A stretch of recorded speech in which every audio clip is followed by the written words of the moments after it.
President, we exercise our right of reply to one more attempt by the leader of Pakistan to tarnish the image of this august forum by bringing in matters internal to my country and going so far as to spew falsehoods on the world stage.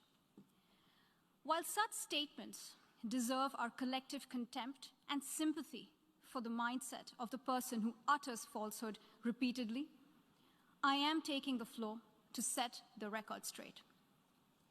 Regrettably, this is not the first time the leader of Pakistan has misused platforms provided by the UN to propagate false and malicious propaganda against my country, and seeking in vain to divert the world's attention from the sad state of his country, where terrorists enjoy free pass while the lives of ordinary people, especially those belonging to the minority communities, are turned upside down.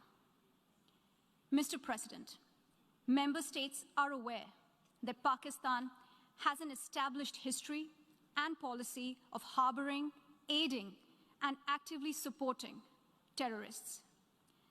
This is a country which has been globally recognized as one openly supporting, training, financing, and arming terrorists as a matter of state policy. It holds the ignoble record of hosting the largest number of terrorists proscribed by the UN Security Council. Mr. President, we marked the solemn occasion of the 20th anniversary of the 9/11 terror attacks just a few days back. The world has not forgotten that the mastermind behind that dastardly event, Osama bin Laden, got shelter in Pakistan. Pakistan leadership continues to glorify him as a martyr. Regrettably, even today, we heard the leader of Pakistan trying to justify acts of terror. Such defense of terrorism is unacceptable in the modern world. We keep hearing that Pakistan is a victim of terrorism. This is the country which is an arsonist disguising itself as a firefighter. Pakistan nurtures terrorists in their backyard in the hope that they will only harm their neighbors. Our region, in fact, the entire world, has suffered because of their policies.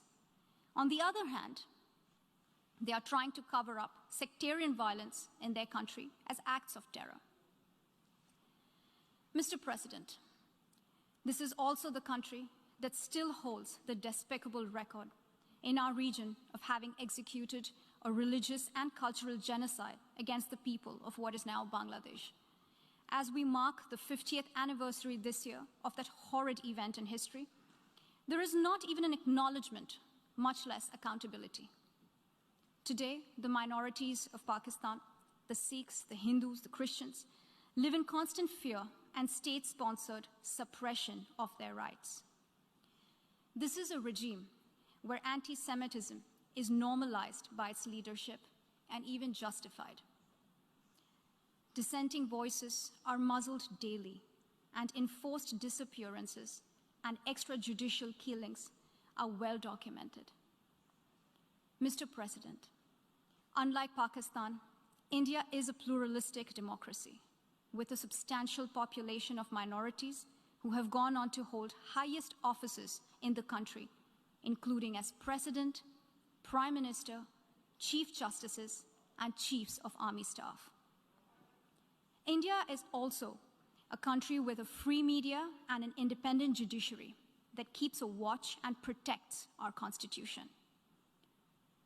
Pluralism is a concept which is very difficult to understand for Pakistan, which constitutionally prohibits its minorities from aspiring for high offices of the state.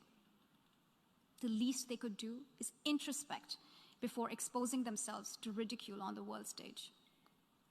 Finally, Mr. President, let me reiterate here that the entire Union territories of Jammu and Kashmir and Ladakh were, are, and will always be an integral and inalienable part of India.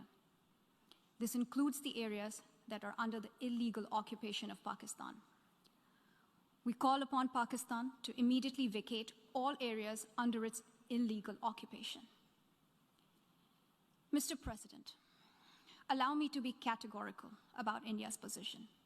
We desire normal relations with all our neighbors, including Pakistan. However, it is for Pakistan to work sincerely towards creating a conducive atmosphere, including by taking credible, verifiable, and irreversible actions to not allow any territory under its control to be used for cross-border terrorism against India in any manner. I thank you, Mr. President.